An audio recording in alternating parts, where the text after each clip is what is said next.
Hello, आज मी बनवणार आहे उपवासात खाल्ले जाणारे गोड मूग।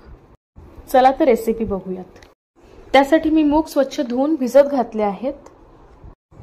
एक अर्ध्या तासापर्यंत भिजून झाले की कुकरमध्ये मी तूप घातलं।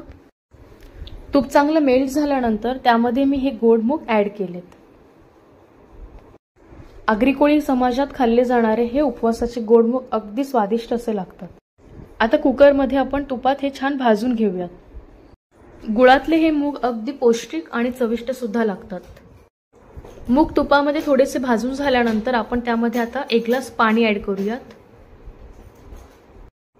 पाणी ऍड केल्यानंतर कुकरला 1 शिट्टी घेऊन आपण शिजवून घेऊयात।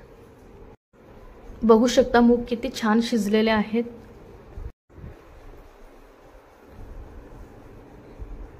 यामध्ये आता मी बारीक कापून घेतलेला गूळ ऍड करते।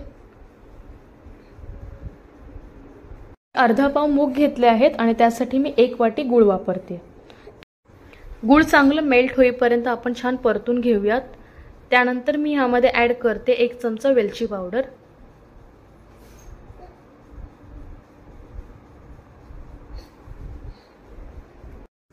आणि आपण खोबरं ऍड करणार आहोत। खोबरं मी खवून न घेता त्याचे बारीक तुकडे करून घेतले आणि ते मिक्सरमध्ये एकदा फिरवून घेतले।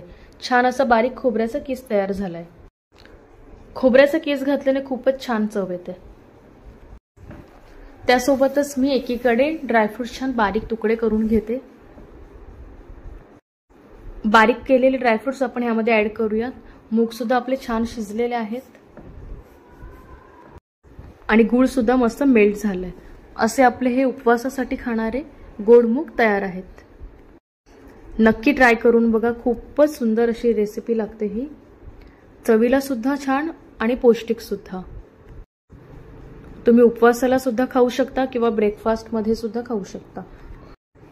रेसिपी आवडली तर नक्की लाईक करा। Thank you.